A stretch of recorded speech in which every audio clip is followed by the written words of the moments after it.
There are problems everywhere. When your eyes are trained to see opportunities wrapped in problems, you will always see opportunity. Today, we sit down with a man many call the resident bishop of investing. We were buying 2 rivers at 10 million per acre. By the time the thing was coming together, 1 acre was going for a minimum of 150 million. Pius insists that Africa is not a place of need, but a place of opportunity, legacy, and purpose. I remember there is one opportunity in Ghana.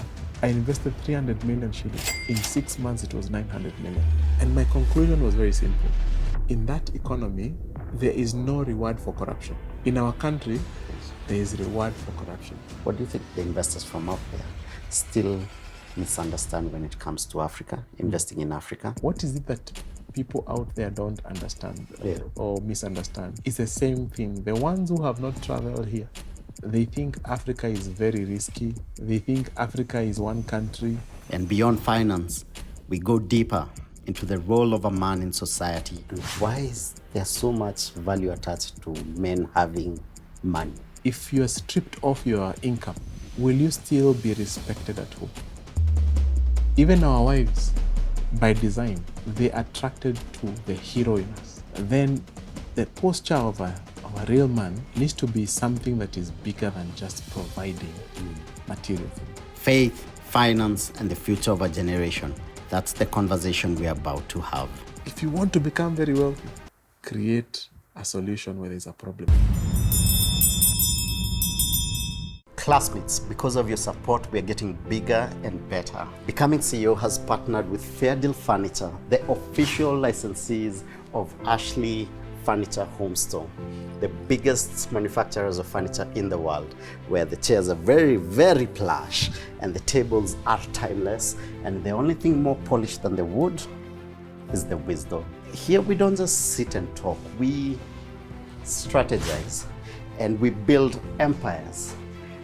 Becoming CEO isn't just a title, it's a lifestyle, and every legacy deserves the right seat. Yo, classmates, we have delivered finally. Aki, if there's someone who's been requested heavily on the show, is none other than Pius Mushi, the MD for Nabo Capital. Thank you so much. You know, if people ask in this country for you to bring someone, or they ask for anything, you listen. Especially kama ni Gen Z. Yeah, they don't take no for an answer. No. And you are a hard man to find and track. But thank you so much. Yes. Can I be very honest? Yes. I'm very excited about this conversation. Yes. But extremely nervous as well. Yes. And simply because you speak a lot. Yeah. And you, like, if you're out there, you've never watched any content of Pius talking about financial literacy, I don't know what cave you live in. Because, yeah, there's a lot of content out there. And please, after this conversation, if this is the first time you're interacting with Pius, after this conversation, please go check out. They have a channel from his company, Nabo Capital, and he speaks a lot on that channel. Then, do you have your personal channel? I also have a personal channel, Pius Muchiri Mugo, Unbound Tribe. Unbound Tribe. Yes. And then he's been hosted on several other podcasts. One of my favorite was on Esther, Richard Njao's Cleaning the Airwaves channel. It was called Class in Session. I don't think there's a more extensive masterclass when it comes to financial literacy. My favorite was Class in Session on Esther's Richard Njao's channel, Cleaning the Airwaves.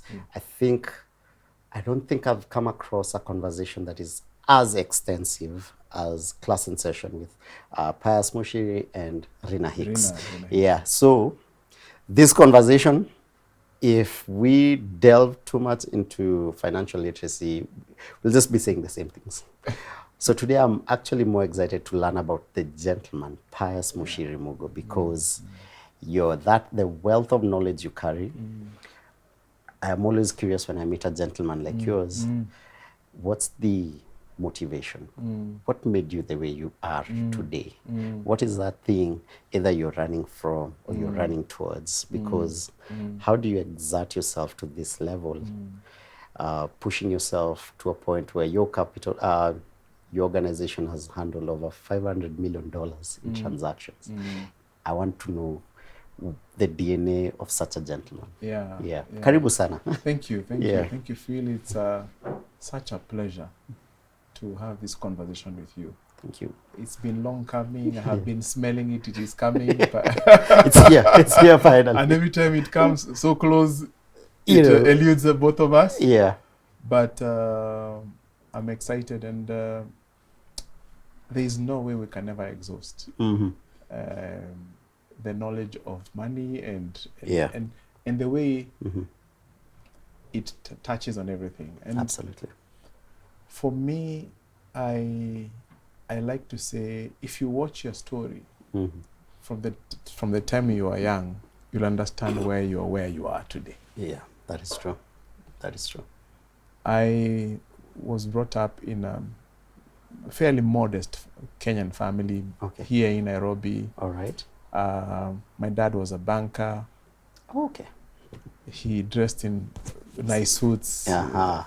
He was my hero, you know.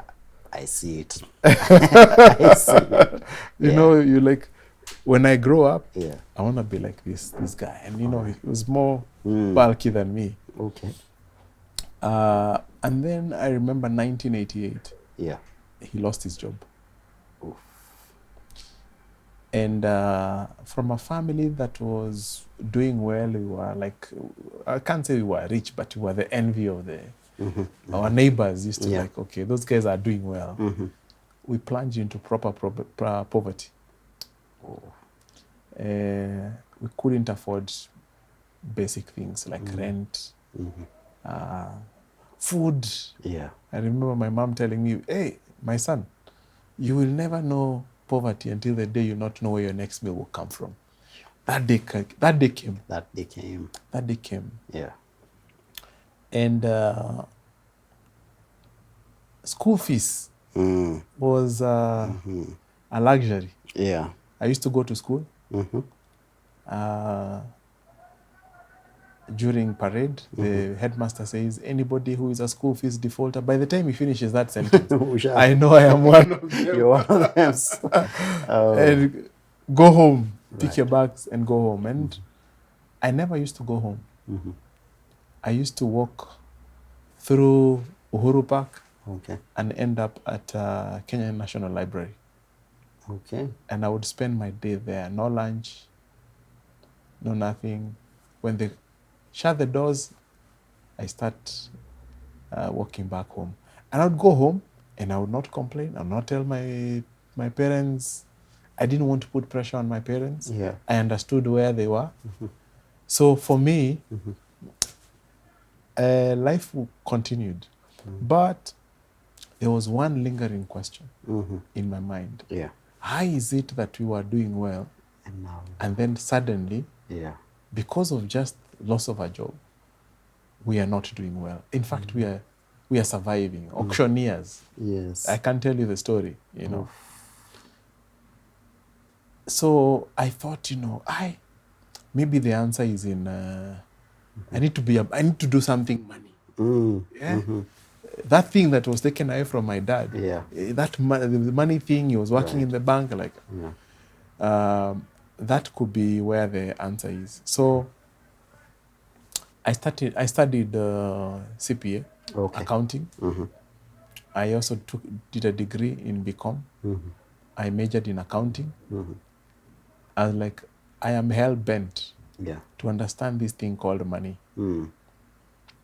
But just before I finished campus, there was a gentleman who visited us from the US, a Kenyan guy who had lived in the US for a long time. And I still remember his words. He said, you know, you guys should consider doing CFA, Chartered Financial Analyst. Okay. And be the pioneers of investment in our country.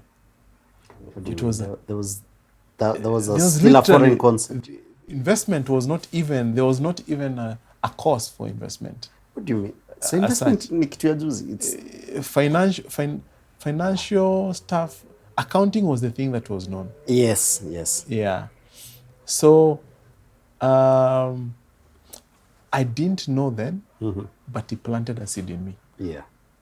So I joined AAR as an accountant, worked there for 3 years. Then I left, I joined Toyota East Africa, Okay. worked there for 1 year. Right. But there was something that I still had never answered. What went wrong in my family? Yeah. And I couldn't find it in accounting, because now I could see accounting was all about reconciling. The marketing guys, salespeople, they make a lot of money, they go, they close deals, they leave me in the office reconciling their chaos. Yeah. And I was like, there's no way this one will sort me out. Right. So I still remembered the words of this guy. And that's when I got an opportunity to join Sentum. Okay. And I was coming from a multinational company to a very small local company. Yeah. For us, when you say Sentum, we don't see it as a very local, small company. Yeah, but then yes. 2004. Yes. Yeah. Wow. Yes. 2004. So this is my 21st year within the group. Okay. Yeah. So I remember my boss at Toyota East Africa say, Pius, why are you leaving a global multinational brand for a local company? And I knew exactly why I was doing that. Investment. I wanted to put my hands on investment. Even during the interviews, I was very clear.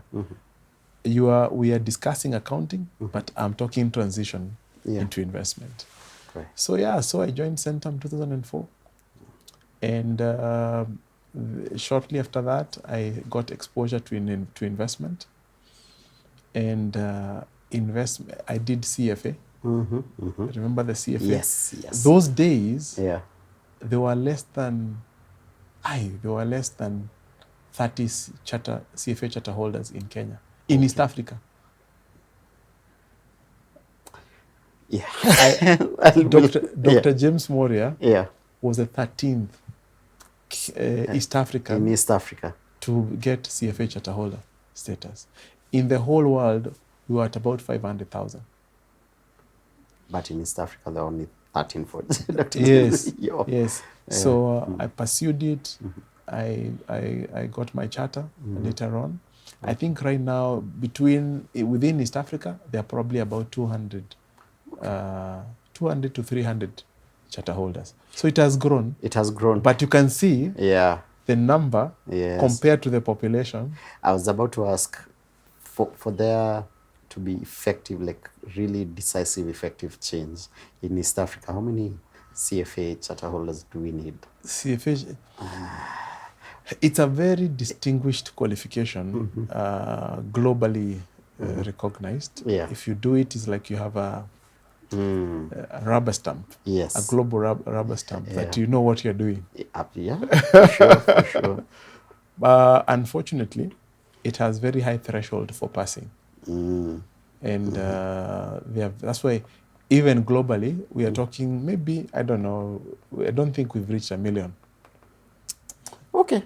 So you can see. It's but prestigious, it's in the world of investment, I started answering the question, what went wrong? And that's how my challenges, me testing the bitterness of poverty, became my driving factor to help as many people as possible not to taste poverty. That is a very good motivation. So it was not just about saving myself. It's become a ministry. For me, it is not, I don't do business. This is a ministry. I get DMs, calls, visits, especially from men who've lost their jobs. And unfortunately, men don't just lose their jobs. No. they also lose their spouses, 100. and then they lose their families. So Yeah.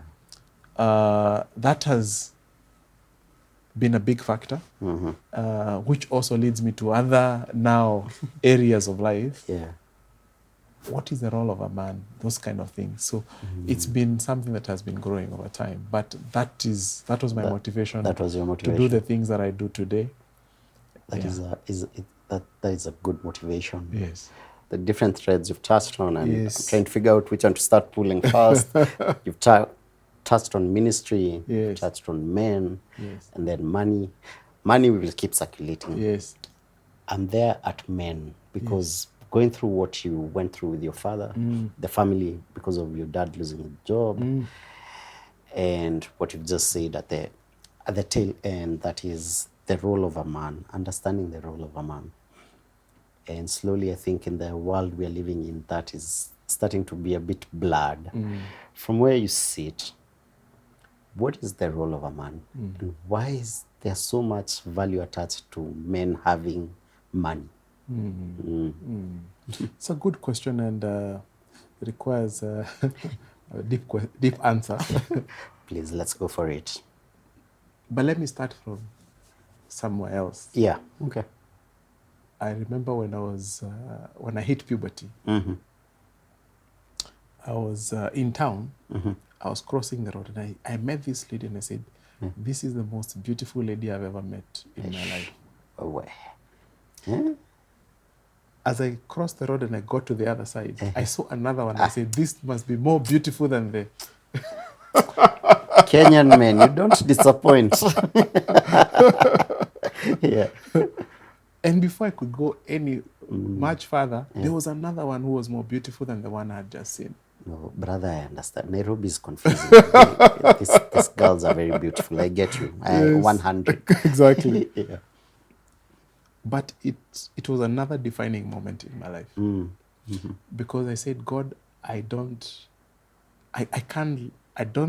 think there's something wrong with me.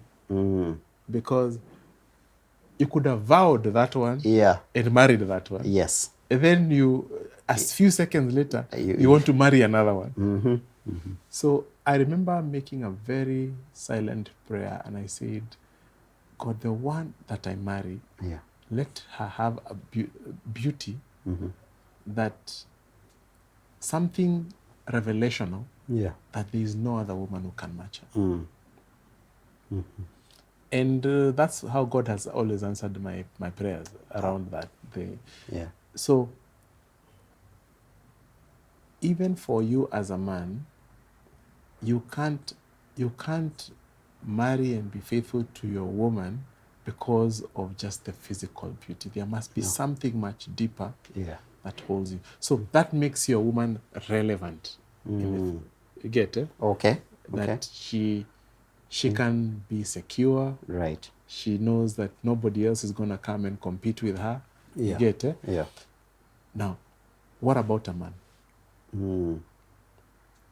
If you're stripped of your income, if you're stripped of your titles, will you still be respected at home? Hey. Will your children still see you as a hero? Remember, even our wives, by design, they attracted to the hero in us. That is true. And the thing that fires us to go out and hustle and... I don't like the word hustle, by the way. Okay. We'll come to that. We'll come to that, yeah. And provide for the family. When you're... I've seen this. Men who are treated as heroes at home tend to be very effective at work. That is true. And the reverse is also true. Okay. You get it? But then, if what makes you a hero is how big your bank account is, when that comes to an end, can you still walk into that home confident that you are loved unconditionally? Hey, Pius. Hey. Okay. Please continue. So then the posture of a real man Yeah. needs to be something that is bigger than just providing material things. What is the one thing that all women look for in a man, even the most successful women? Because you can have a very good job or business, but your wife still earns much more than you. That's true. How do you still earn her respect? Okay. So my observation, all women, successful or otherwise, they look for one big thing in a man, knowingly or unknowingly. Yeah. They look for a priest. Okay. All right. They look for a priest. A priest is somebody who leads, but they lead with wisdom that is is divinely orchestrated. You get it? And I like to say, a man who is connected vertically is able to lead horizontally and downward. Okay. Okay. Why is it that our churches are packed with more women than men? Including the most successful ones. Yeah. Why? What are they looking for? Priesthood. Damn. Okay. Okay. Yeah. So, even that woman in the pub, unknowingly, she's always looking for a priest. And when they find a priest, they are willing to submit to a priest. That's why many men are competing with the pastors of their wives. Pastor alisema. Pastor akisema, we need to do. Sure. But who is supposed to be half? Number one priest is you. The husband. So, number one, a man must be a priest. Okay. And you provide divine direction by you're feeding divinely, spiritually, and you're providing divinely. And you can go from Abraham, Isaac, Jacob, all the big names we know. All of them had one thing. They were priests. True. So number one is priesthood. Yeah. Number two is presence. Okay. So presence. Right. I think this is the one thing that we've compromised the most as men in the name of provision. Yes. I am out there providing for you guys. So I provide. You live in a good house. You live. You have a nice car. Kids are going to a very good school, but you're never there. You're never there. You have no clue which class your kids are in. So, because you are never there, the day you lose your job or the day your business comes to an end, which home will you come to? Because I'm never there. So. You are never there. Yeah. The only thing that makes you feel like a man is the money that you bring. So your wife and children don't have to reject you because you reject yourself first.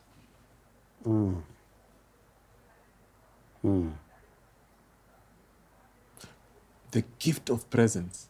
And there cannot be leadership when there is no presence. That is true. So the number two role of a man is presence. You must provide your presence.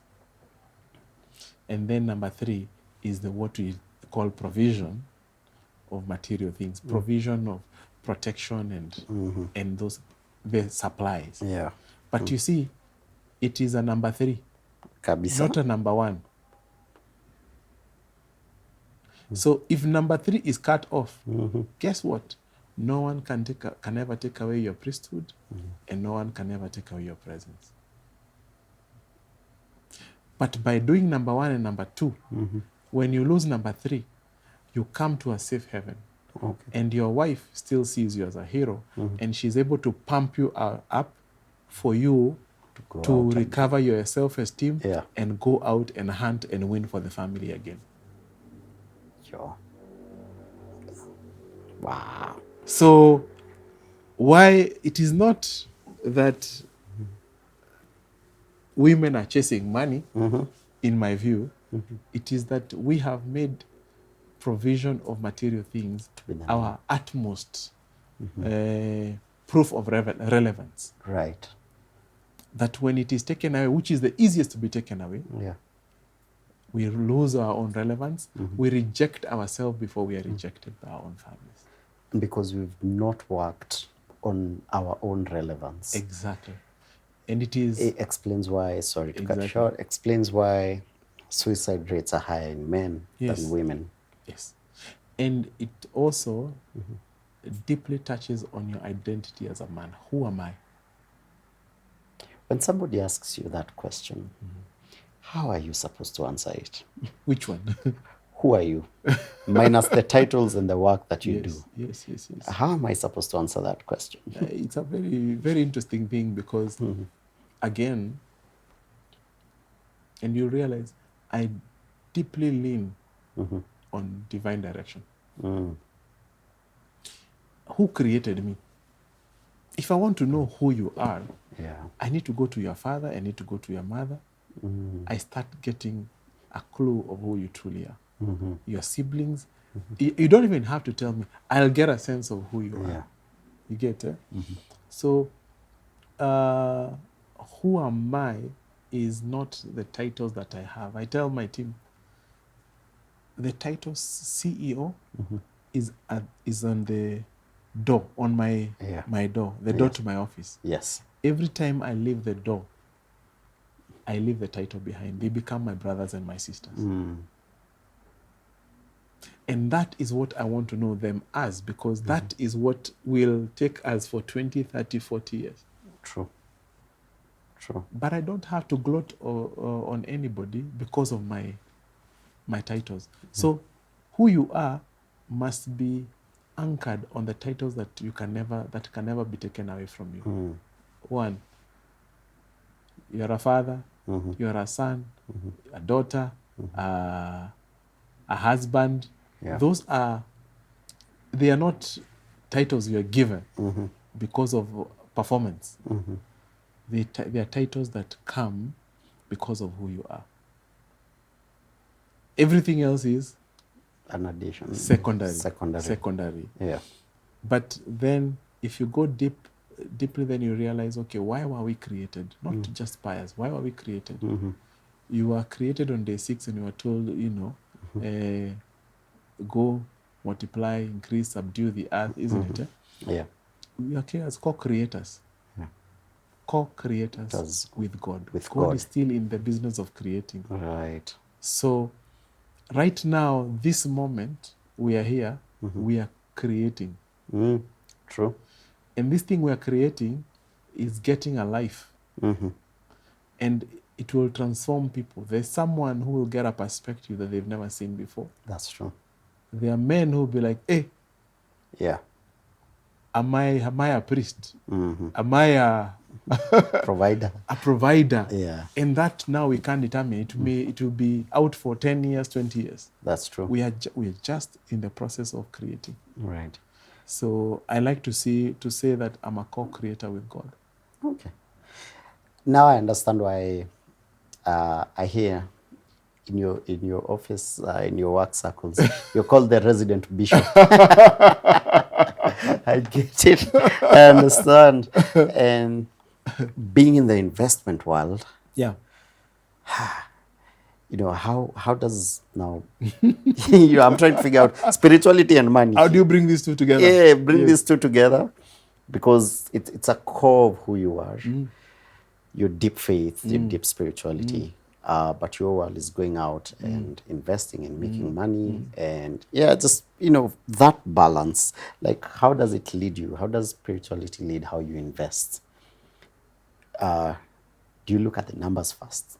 Or do you first, ask yourself, am I right with God? Like, for example, if I walked up to you and I want you to invest in my business, and what can I say? I do betting, for example. Yes. Let's go with a very... And when you look at my numbers, Yeah. business numbers, Yes. as a financial analyst, they make sense. Yes. This is a safe bet. Invest in this guy. Yeah. It's a good question. Yeah. And a very genuine one, honestly.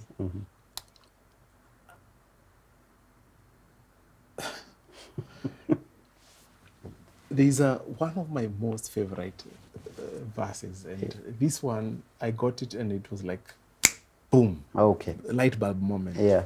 A friend of mine called Dr. Tony Wasuna called me and said, Pius, I've found the the secret to success. I said, what is it? He said, Genesis 39 verse 2. Okay. Like, what? What does it say? He says, and God was with Joseph. And God was with Joseph, and he was a prosperous man. And you know what? I look, everywhere God was with anybody, they were very prosperous. Joshua 1:8. Keep this book of the law always on your lips. Meditate on it day and night, so that you may be careful to do everything written in it. Yeah. And when, so that then you'll be prosperous and successful. It is God who teaches us how to be wealthy. Okay. Whether we know it or we don't know it. I was with my Baba, I think about 2 years now. I was telling him the concept. That's a well taken care of hair, brother. Yes, you take your time with your hair. Anyway, sorry, continue. Yeah. But my Baba now is someone very different, and will surprise you. It's my wife. Wow. Yep. Okay. A priest. Continue leading. Priest. Yeah. So I asked him, when you are leaving your house today, and you are coming to this office, did you know that I was coming? He said no. No. Did you know all the customers who are coming? Had they scheduled? He said no. Then I asked him, how come it happens every day? Who sends them to you? And he's like, it's God. Yeah. God is constantly supplying to us, whether we know it or we don't know it. You get it? Yeah. So, first of all, I come from a place where I acknowledge that it is God who teaches us how to create wealth and how to profit. Okay. When you have that on your side, then you have, Phil, you are not the smartest guy in the world. Neither am I. Absolutely. Yeah. This, everything that you do, film production, there are people who work harder than you. That's true. But they have not the same successes. That is true. They have better ideas. So there is a favor and grace that we must acknowledge that is the real catalyst of our progress. And that's why, first of all, we need to start from a place of being surrendered. Okay. Because even when I've asked people who have run very successful businesses, I asked them, if you were to start all over again, do you think you can replicate the success? No. So you can't claim to have a formula. Why? Because things are constantly shifting. Yeah, things are constantly shifting. I was showing my wife something on AI yesterday. The kind of stuff that AI is doing, I'm like, yeah. Yeah. So anyway, the things are constantly shifting. So for me, I first of all have this surrenderedness and understanding that I'm not the smartest guy in the room. And I need to be powered by something more than just my my credentials and research and all those things. I need grace. I need divine favor. Yes. Yeah. Yeah.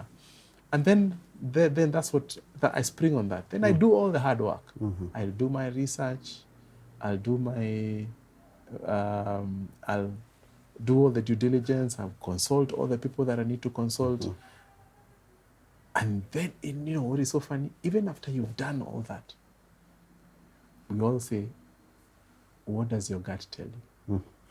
So, that is true. So even analysis is not enough to convince us when an opportunity is good enough. And that's where I started like, God, I surrender this to you. Show me. I remember 2008, it was the first time I left this country to go and invest outside of this country. Oof. And guess where I was headed? Nigeria. Hey. Of all the places. Brother. Hey. Yo. It was a 6-hour flight. I think I prayed throughout that flight. I have never felt so helpless. I have no clue who I'm going to meet. I have no clue whether I'll find opportunities. Yes. I have no clue when I find opportunities, if I invest, I will ever be able to bring money back or I'll lose it. Yes. And when I arrived, as if the world conspired, there were just the right people waiting for me. They held my hand, they showed me around. I ended up in Ghana. Yeah? Wow. I made crazy money. Wow. Especially in Ghana. I love Ghana. Because I remember there's one opportunity in Ghana. I invested 300 million shillings. Oof. In 6 months, it was 900 million. Ooh. What industry did you invest in? That was, it was a bank. Bank, okay. It was a bank. Okay. Yeah. All right. And when I bought what was the stock that was available in their market, I got calls from London. Like, Pius, what did you just do? We were all waiting and hoping to buy this stock of shares. Right. But you've just come from nowhere and wiped the whole thing. Oh, wow. Okay. Yo. And made crazy money. And every other country, same thing. But I can't tell you here that it was purely myself. I've had to rely on divine wisdom. I've had to rely on God's favor. And God's favor doesn't come just in which opportunity to invest. It's meeting you. Okay. And then you show me something that I would never have seen by myself. Right. So God uses people to bless you. Wow. How many... Man, yeah. So my mind is everywhere. So anyway, my point to you is there is no balance. Yeah. There's no balance. I bring the authentic me in business. Right. I come as a father, I come as a priest, I come as whoever I am. That's the guy I show up as a leader with. And if a deal is not aligned with my values, I don't care how much it is worth. It's a no deal for me. Okay. I have left a lot of money on the table. Oof. Okay. Many times. Yes. Because for me, wealth is not the money we have in the bank. Wealth is many things more than that. Right. Including my alignment. Okay. Yeah. With God. What are you telling us about our leaders and businessmen who are not aligned with God? Where are we taking this continent, this beautiful continent of I don't ours? think it's a misalignment. I don't see it. I don't think they see it as a misalignment with God. Yeah. I just think people think God is for Sunday, God is for a certain when I'm in the house, but when I'm doing business, I'm a different. God does not apply. God applies everywhere. Okay. Yeah. Okay. Yeah. How many countries have you invested in so far in your career? I've not counted, but I've invested primarily in Africa. Okay. In Africa, in a little bit now, we are going outside of Africa into the US. Okay. But from North Africa all the way to Southern Africa, the only place we don't touch is South Africa. Oh, for real? Yes. Interesting. Why? Because Looks like the safest. we believe there are people who are better than us. Oh, It's a okay. much more developed economy. Oh, yeah, yeah. So it is closer to the European and the other economies. Okay. Yeah, but you go to the other countries, there are huge gaps, just like here. Okay. And especially if you're coming from Kenya, you also have some advantages. Yeah. So you can see these guys are 20 years behind. So what are the things that have worked here? That have worked here, and how can we invest in that? Invest, yes.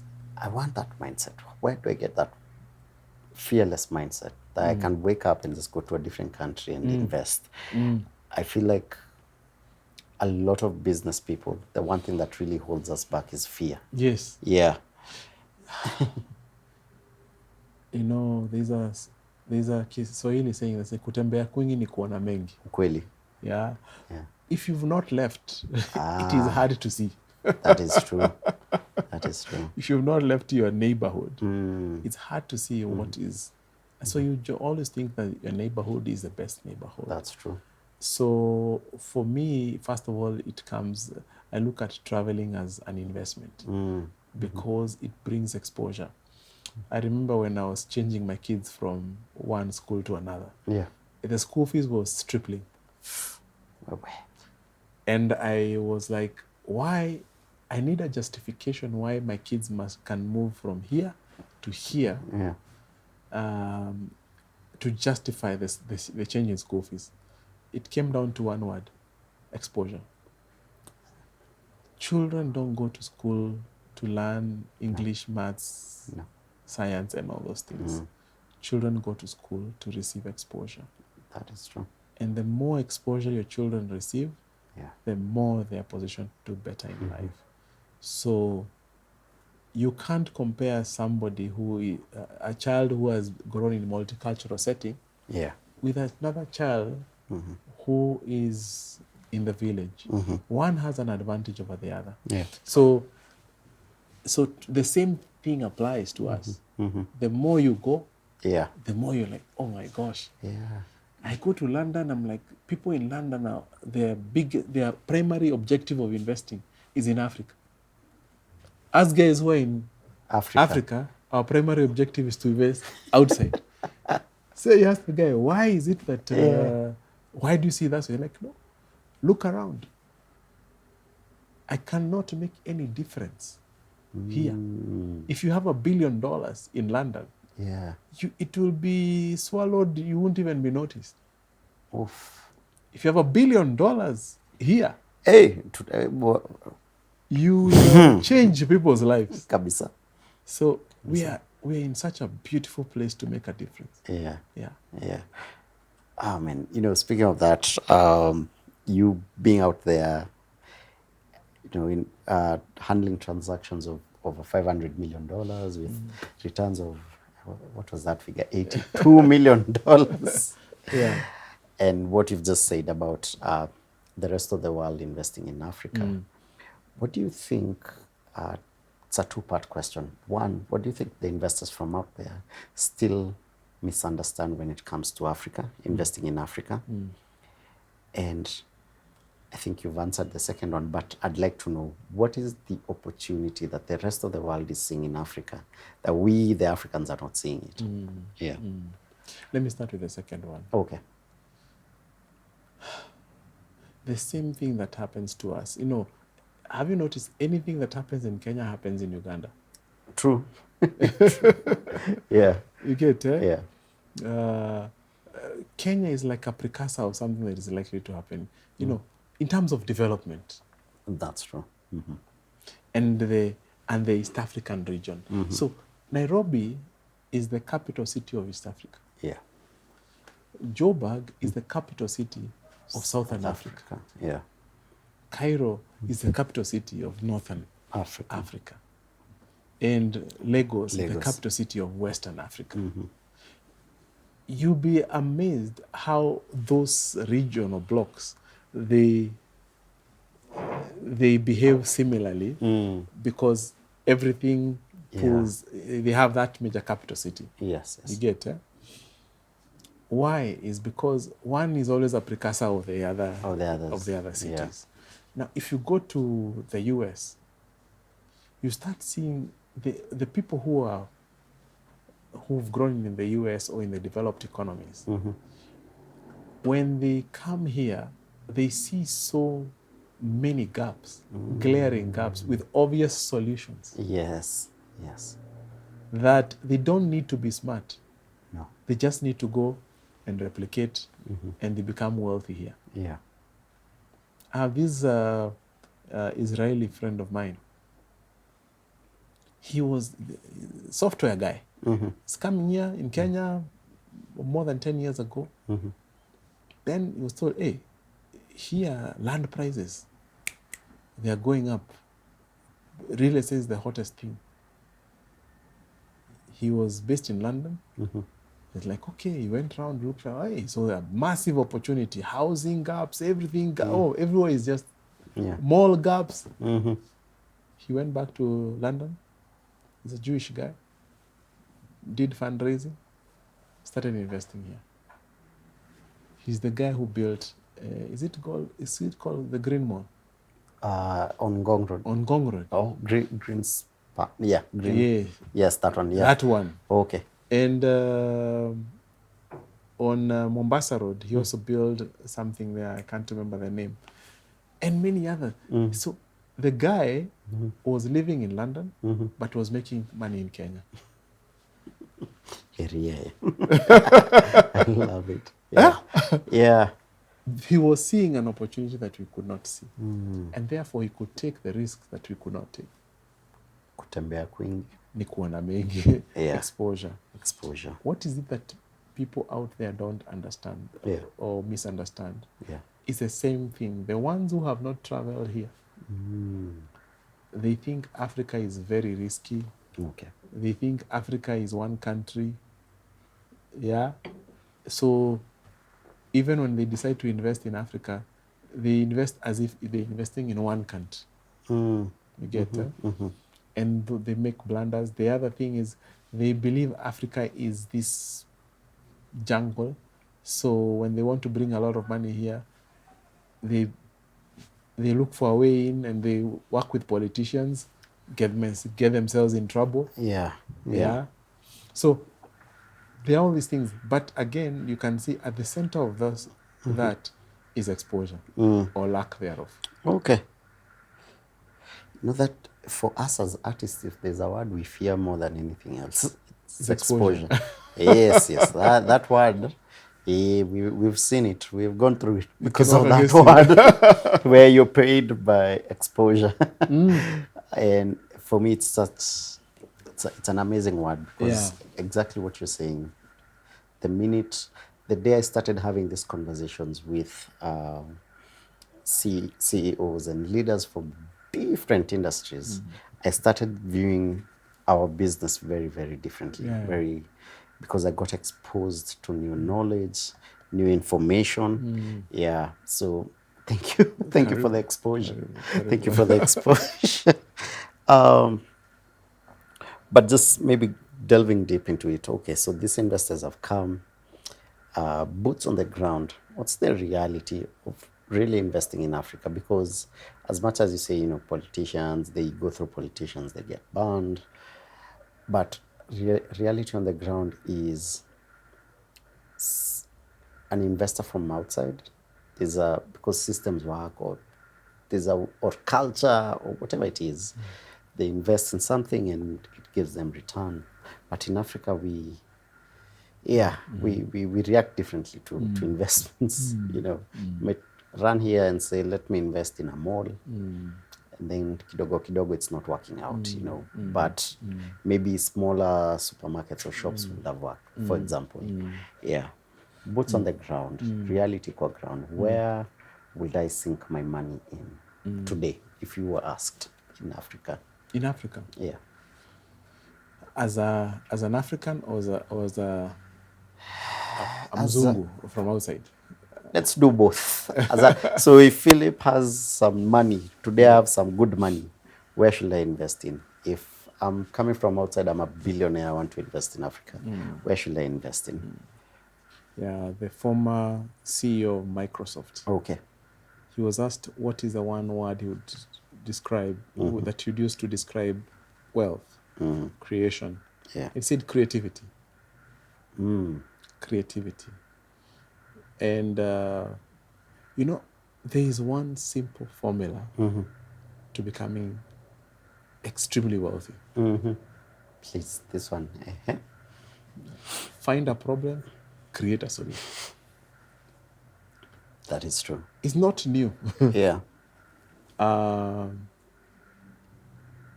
There are problems everywhere, and when your eyes are trained to see opportunities wrapped in problems, you will always See opportunity. see opportunities.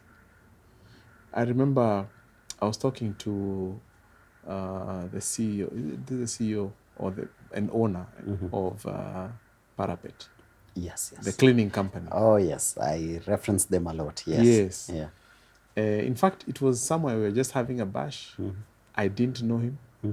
And the bash was finished, and we went outside, and before people got into their cars, there's chit-chat here and there. So we were talking as a group of men, and I said, you know what? There are these guys who are called Parapet.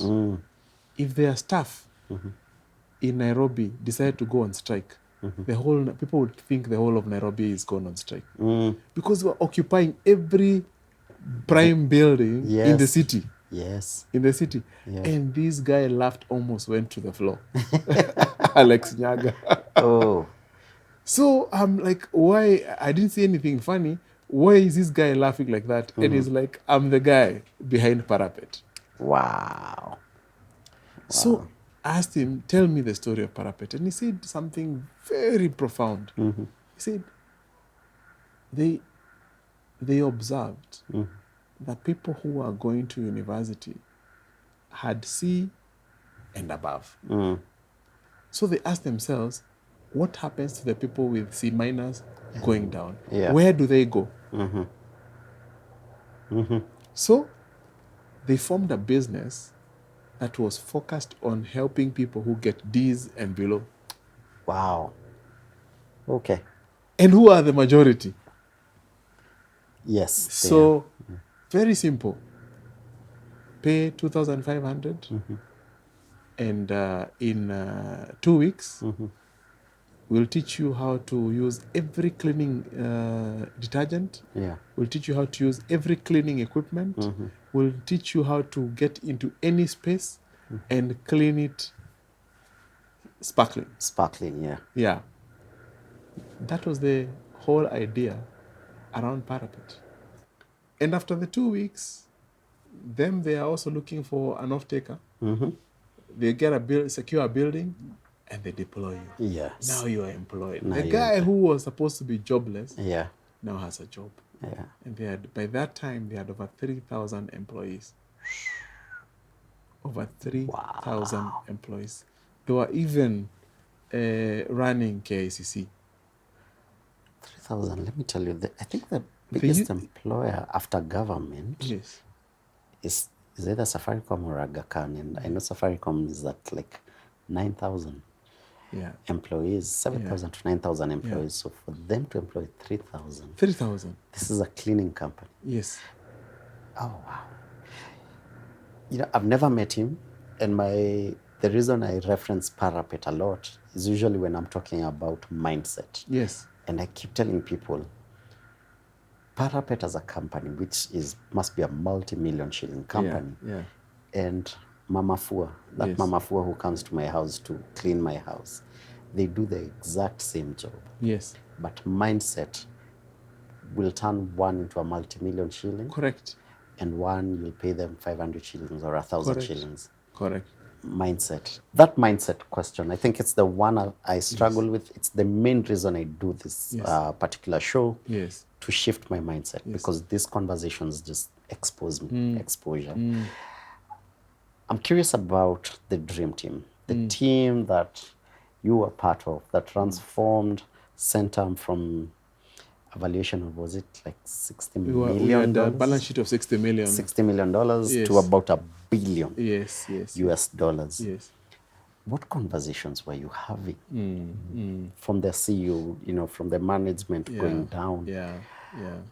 What principles, what culture, what conversations were you guys Yeah, having yeah. to tune into that type of mindset? Yeah.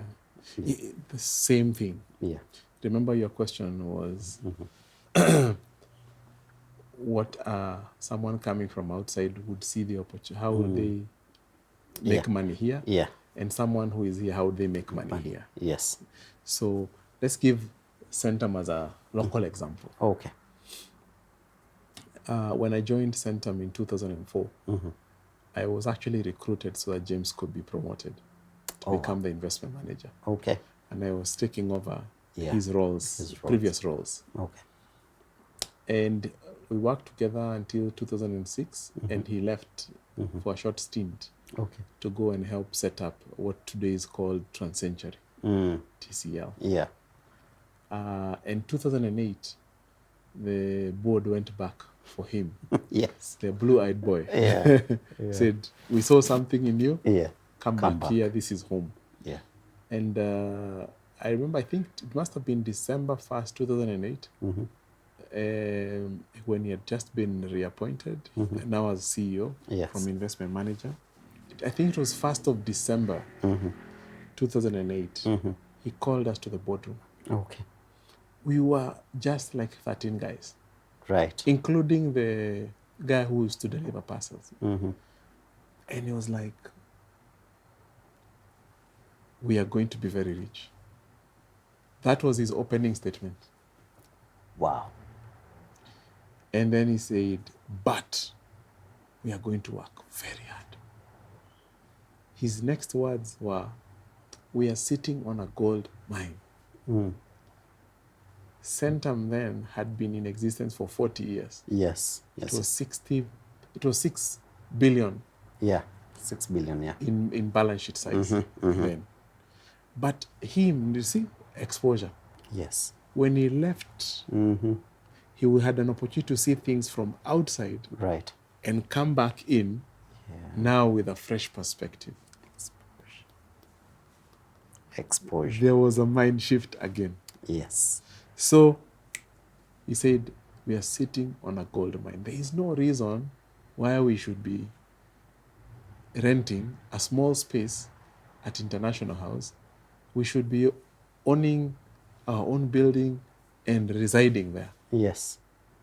That was 1st of December 2008. Then work started.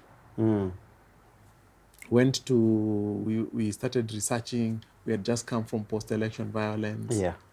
So we were like, hey,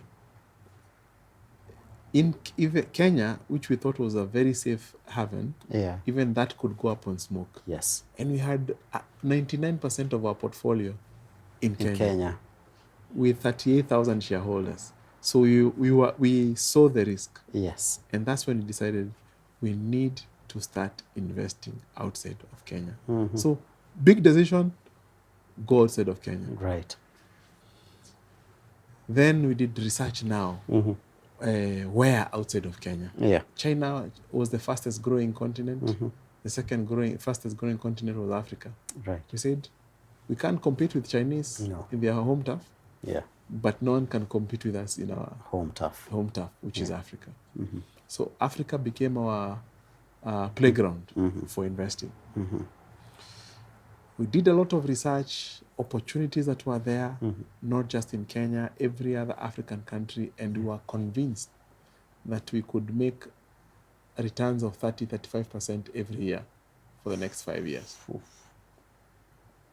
So we went to the board, and as management team, led by James Moore, and we said, 5 years from today, we want this to be a 30 billion company. From 6 billion. Without raising capital. They must have. without raising equity capital. I know they were happy with that bit, but they must have been. Yes, Yeah, these people are dreaming. these young guys, Yeah. young tax, eh? You are the We Gen like Zs then. we are the Gen Zs then. Yeah. But like these guys, they are very ambitious, but they didn't stop us. Amazing. We had a gray-haired board and young tax, Yeah. and that blended together. And for the next 5 years, we began a mission Yeah. of investing on 3 wheels. One was real estate. Yeah. So real estate was the newest kid on the block. We had Yeah. never really gone into real estate. We went into private equity with that, which is what we were known for. Yeah. Buying companies which are not available to the public. That's Right. private equity. Yeah. And then the public markets, which is the companies that are in stock exchanges, not just in Kenya, but in other African exchanges. So I took the public markets. Okay. Wow. A gentleman called David took the private equity, and James Moria was holding on to the real estate before he could give it to someone else. Yes. As he was also the CEO. And for the next 5 years, we traveled, we invested, we made crazy money. By the 5th anniversary, we were at 29 billion. Just 1 billion shy, but still. Just 1 billion shy. Yeah, nimesema just 1 billion, but you know, yo, And mindset.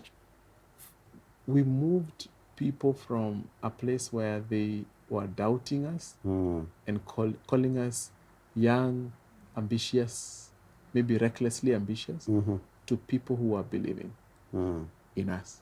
Yeah. They say, these guys, whatever they say, they do.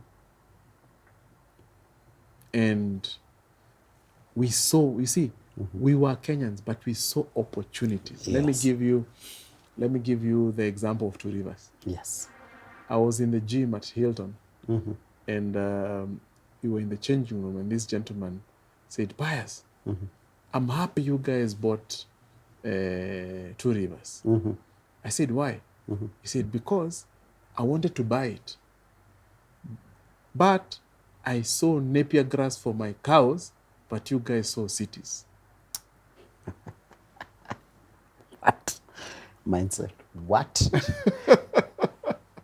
Alikuwa anunua shamba for napier grass. He I had love many it. cows. Yeah, And it was called Closeburn before.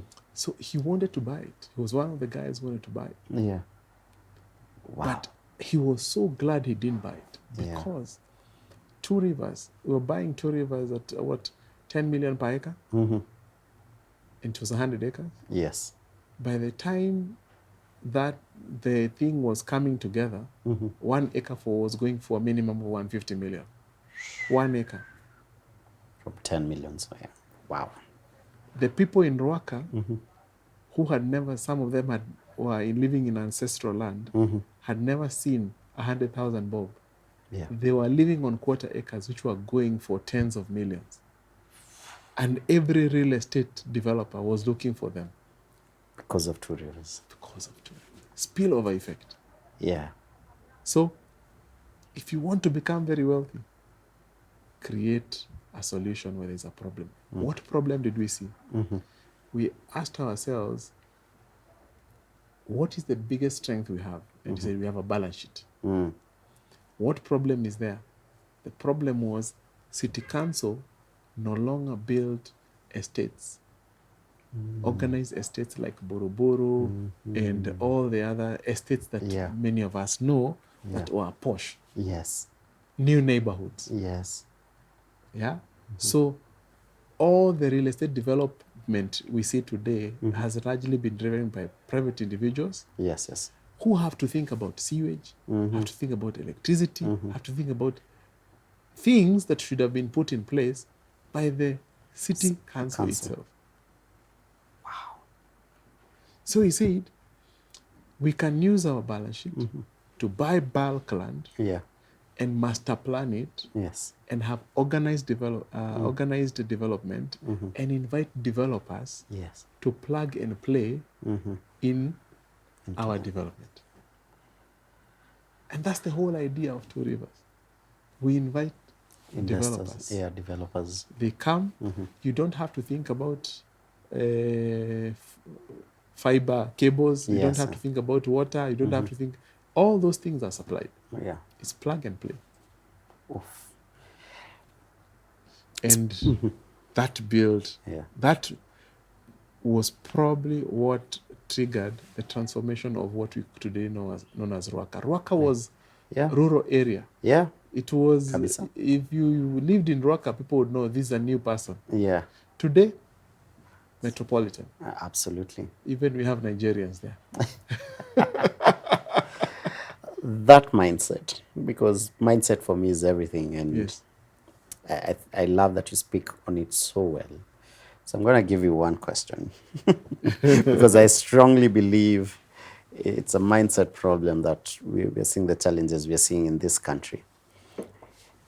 If tomorrow you woke up and you're the president of this country, we don't know how that happened, but you're the president of this country. And I ask this because of what you've just mentioned, and it's in my belief that for the longest time as a country, we were headed in the right direction. We still are in a few places, but like those estates you've mentioned, the Buruburus, and those are estates that were built in the 70s. That's how we were thinking. That was our mindset as a country in the 70s, 50 years ago, and something along the way changed. What will you do different if you were the president of this country? Putting me in trouble here. I mean, no, this is wishful. This is wishful. Wishful thinking. Yes. No problem. Let's dream together. Okay. For me, number one thing that I would go for, start all over again. Okay. Reimagine. Forget where we are coming from. Forget our problems. Just assume they don't even exist. Let's start again. Yeah. Let's be a startup economy. Let's be a startup as everything on white slate. Yes. If today was the first day of this country, and we had the opportunity of being the architectures of our country, what would we put in place? So that would be my mindset. Yeah. And I see it leading to four things. The first thing is that we would have to do a vision for our country. Thank you. What is the vision of our country? Not vision for my 5 years or 10 years of reigning. For this country. What is our 100-year vision? Yeah. Not 30 years. What is our 100-year vision? Yeah. And then, number two, we go to legislation. Start on a whiteboard again. What legislations do we need to be in place to support the vision? Yeah. The problem that we have today is that our legislations are driven by other vested interests. Absolutely. Rather than the vision of the country. That's true. And even the vision of the country is not very clear. It's not there. We don't have one. Exactly. We have one, but we are not sure where we are yet. But every law, every regulation, every legislation should come in support of one thing and one thing only. How will we accomplish this vision, 100-year vision? Number three is enforcement. How do we enforce the laws and regulations of the country and the constitution such that there is no room? I like an example I had about Dubai, the ruler of Dubai. Yeah. The car that he was in skipped a traffic light. And a traffic policeman stopped it. Wow. He rolled down the window, and the traffic policeman saw this is the ruler of Dubai. and he proceeded to issue them with a ticket. I love that. The following day, Yeah. he was invited to the palace to be honored for enforcing Yeah. the rules and regulations of Dubai, because that is what holds their vision together. That is true. Regardless of power, status, position. And that will create the fourth thing, which I think is the thing we need the most, a cause and effect, where everybody will be rewarded for their actions fairly. Yeah, so let me give you an interesting example. I've been to some interesting countries. Not Sweden, Switzerland. There's Luxembourg, those countries there. Right. And I observed something very interesting. Yeah. I think it was Luxembourg. We were entering into the train, and there was nobody asking for Tickets, yeah. Yeah. But people were faithfully paying for their tickets. Yeah. But there was no conductor because they trust you to do the right thing. Right thing, yeah. The right thing. And I imagine if the same thing was here, how many people on that train would actually be honoring and paying for a ticket. And my conclusion was very simple. In that economy, there is no reward for corruption. Yeah. In our country, Yes. there is reward for corruption. That is true. So people are not encouraged to do the right thing. 100. People get away with murder. People Kabisa. get away with simple things. You cannot build a thriving country economy when people are getting away with breaking the laws and regulations of the country. That is true. So if we have those four things, I believe we'll create a relatively stable environment where we can attract investments from anywhere in the world because the system works. Yeah. If you start a business and people don't honor paying you, you take them to court. It is resolved very quickly, and you don't have to worry that anyone is being bribed or the other. Yeah.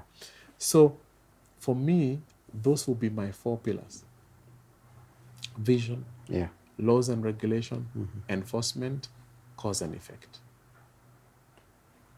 And I think that is one of the best places to end this conversation because, I mean, this is Pius. If we can do this for 3 hours, 4 hours, and we'll still have a lot to talk about. Thank you so much for your time. As we wind up, we just have one last segment where you get to talk to our classmates directly. So we have a CEO's desk over there. I hope it resembles something close to what you have in your office. Yes. And we ask our classmates and our fellow CEOs at home to send in their questions. Okay. Is your workspace designed for focus or comfort?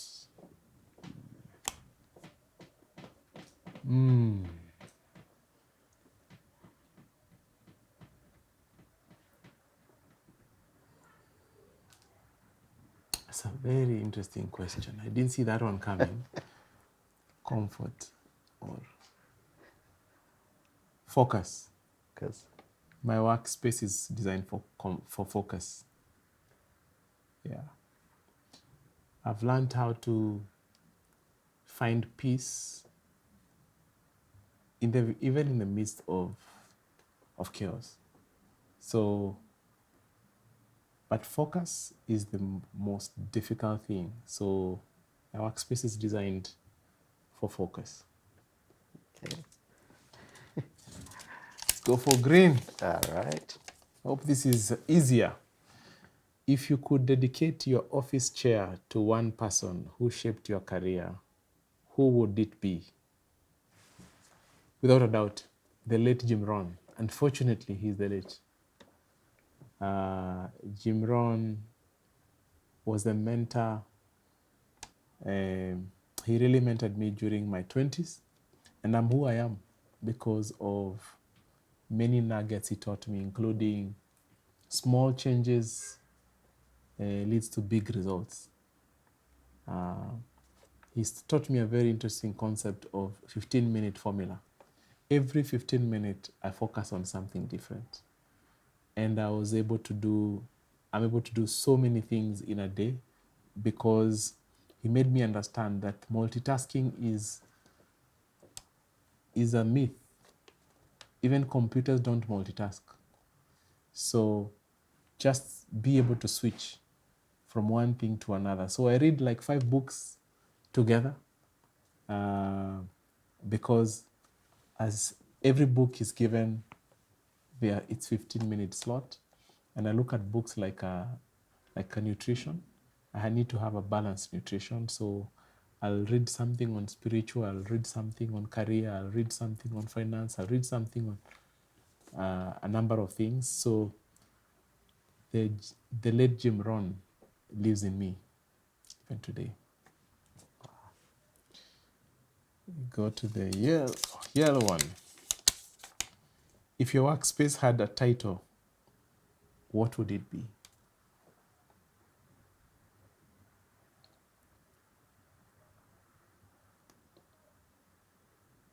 That's a good one.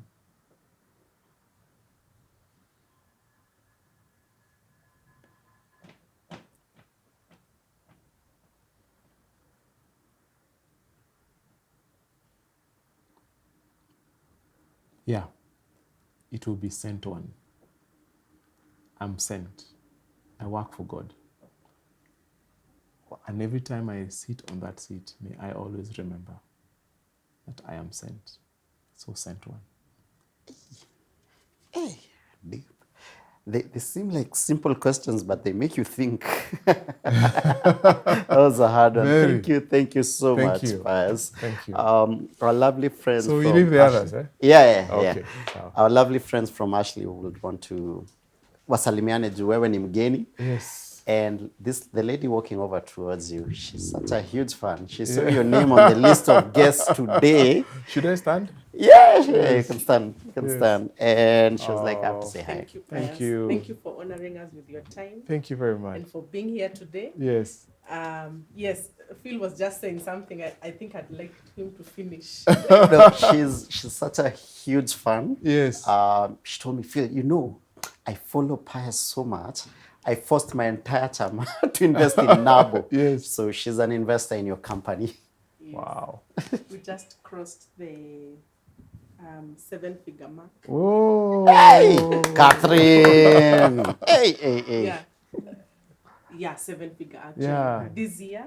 Yeah. And it's good, and it feels nice to actually listen to your story and to understand why you're such a great investor. Yeah. Also looking at your background Yes. in Sentum. Yes. We actually do have a showroom at Two Rivers where we met Wow. last time Yes.